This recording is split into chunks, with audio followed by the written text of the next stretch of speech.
बागलाण सटाणा तालुक्यात भरधाव ब्रिझा कारच्या धडकेत दुचाकीस्वार गंभीर जखमी।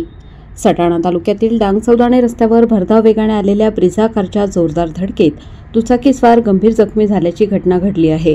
हा अपघात 24 मार्च रोजी सायंकाळी 8:30 वाजताच्या सुमारास दहिंदुले शिवारातील संदीप बोरसे यांच्या शेताजवळ घडला। या अपघातात 2 जण गंभीर जखमी झाले असून त्यांच्यावर उपचार सुरू आहेत।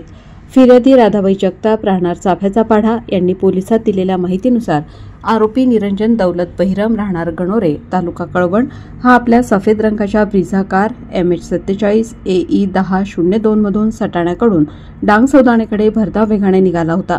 रस्त्याची परिस्थिती लक्षात न घेता आणि वाहतुकीचे नियम पाळण्याकडे दुर्लक्ष करून आरोपीने वाहन चालवले। यावेळी डांग-सौदाणेकडून सटाणाकडे येणाऱ्या motorcycle Hero Splendor MH41 AJ 1321 ला जोरदार धडक दिली।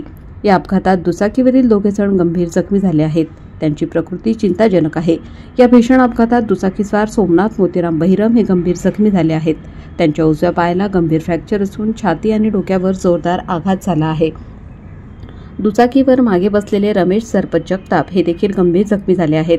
त्यांच्या दोन्ही पायांना गंभीर दुखापत झाली असून ते मोडले आहेत। त्याचप्रमाणे डोक्यावर जबर मार लागल्याने रक्तस्राव मोठ्या प्रमाणात झाला आहे। ब्रिझा कारमध्ये प्रवास करणाऱ्या व्यक्तींना किरकोळ जखमा झाल्या आहेत। मात्र दुचाकीवरील 2 जण गंभीर जखमी झाल्याने या अपघाताचे गांभीर्य अधिक वाढले आहे। या अपघातानंतर सटाणा पोलीस ठाण्यात आरोपी निरंजन बहिरम यांच्या विरोधात गुन्हा दाखल करण्यात आला आहे।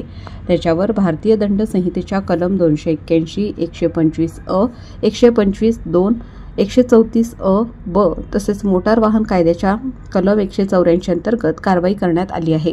सटाणा पोलीस स्टेशनचे पोलीस निरीक्षक बाजीराव पोवार यांच्या मार्गदर्शनाखाली पोलीस हवालदार बाळासाहेब निर्भवणे पुढील तपास करीत आहेत। प्रखर न्यूजसाठी भयासाहेब।